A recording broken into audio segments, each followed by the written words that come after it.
What is up, dudes and lady dudes? Welcome back to Just Nuts. Guys, today we are doing a little bit of a news recap, okay? I don't know if you guys noticed, but over the last 3-4-ish days, I've had previews set up on the channel where videos were just already pre-uploaded. They're already set to go up, and that's pretty much just because I was out of town for a couple of days, just on a safe, little vacation for the first time with a couple of friends I know, so that's why that was happening. And I worried that some big news might come out while I'm gone. Luckily though, nothing did come out that's huge news wise, but we did get a couple of sprinkles, little tiny things, and I'm just gonna go over all of them here today. And I guess we should just jump right into it. So starting off, we have the Valkyrie and Inzektor results, which is pretty hilariously Inzektor blew Valkyries out of the water. This, if you guys don't remember, this was the vote that I guess Konami decided to restart everything on because so many players were complaining about people that just had bots or, got fake votes essentially to just go in and just all vote for Valkyrie, and they just paid people and all this stuff, and it was crazy. But yeah, we see Inzektor's was going to win in the first place if that had not have happened. So pretty cool there. I like to see that. That's definitely the one I preferred which is really nice. And I believe Weather Painters confirmed won theirs as well. I don't know if I ever mentioned that on the channel.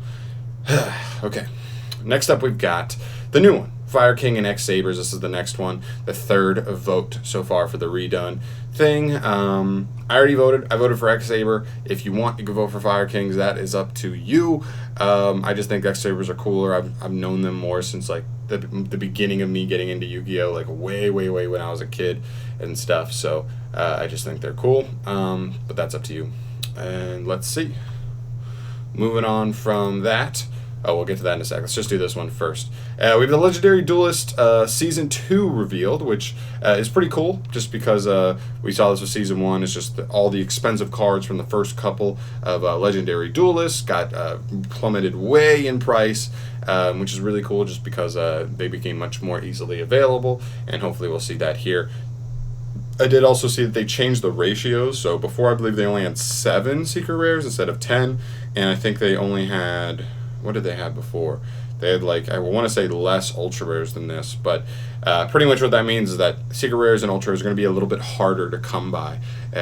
Just think about it. If you're pulling a secret rare guaranteed in a set, 1 out of 7 isn't easier than 1 out of 10 for the one that you want, the best ones, the most expensive ones, right? So out of 10 is going to be a little harder. Out of 30 is going to be a little harder than I believe what we got before. So yeah, it's still pretty cool, still pretty nice. Any cards that were just there were some Blue Eyes ones, I believe will hit the potentially, what else? I'm trying to remember what else is in here. Some Galaxy Eyes cards. There's definitely some expensive stuff that you'll get through here, which is really nice, and hopefully hit some other nice collectors or just specific Legendary Duelist decks that you might have been looking for the entire time. But yeah, still pretty cool. Just keep a heads up. It's set for January 22nd, 2021. This is our first January set revealed here. It's pretty cool. Still a couple ways off though. 4 months probably? Yeah. Right, and then that takes us to our final piece of information here that we got over the last couple days. Dragoonity of the Hurricane. I really thought we were done with the Dragoonity support out of this structure deck. I thought we got all the cards, but there's actually one more here, and it's a pretty interesting one, okay? So, this is a quick play spell card that you can only activate once per turn. That effect reads, if only your opponent controls a monster, you cannot special summon monsters from the extra deck for the rest of the turn after this card resolves, except for dragon monsters. Also, special summon 1 Dragoonity tuner and 1 winged beast Dragoonity monster straight from your deck, but negate their effects. Then, if your opponent controls a monster, special summon from the extra deck, immediately after this effect resolves, you can synchro summon 1 dragon synchro monster using only Dragoonity monsters you control. So this card is really interesting to me. Keep in mind, guys, I am no Dragoonity specialist. I really don't know the ins and outs of the deck. I don't know what exactly you can do with a tuner and a Dragoonity winged beast exactly to its full extent. Especially considering you will be locked into only dragons. So even though you're getting a tuner and a non-tuner, you can't just go into Needle Fiber with that. You're locked into dragons. Now you can still do a lot. You still have Pisty, LP, Romulus, as well as most of the boss monsters you end on are, Borreload Savage, Dragoonity Synchro, that's just like a good negate. Ending on like a Morphage Goliath, Heavenly Spheres. Like you could still end on some pretty legitimate boards. This card's just kind of pretty nasty because it's just kind of a haymaker. Now, the other thing to keep in mind is it is a little restrictive in the fact that it only works if your opponent controls a monster only, not so it's only when your opponent controls it. So maybe we could see some going second Dragoonity builds because this card is pretty dang strong.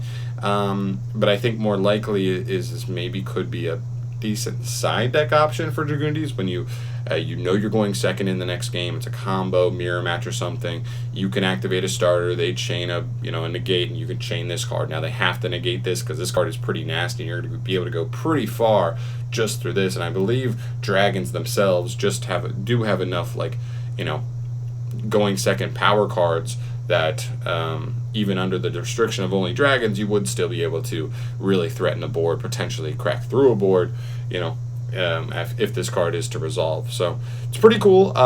Like I said, I don't know the ins and outs of the deck, but it seems like a powerful card, but unfortunately situationally it's a little specific, as well as the fact that it does lock you in a dragon. So there are some pieces that Dragoonities can abuse, like Halki Fibrax, that this card does not allow you to go into. But of course, if you're a Dragoonity player and you know more than me, definitely let me know what you think on this card.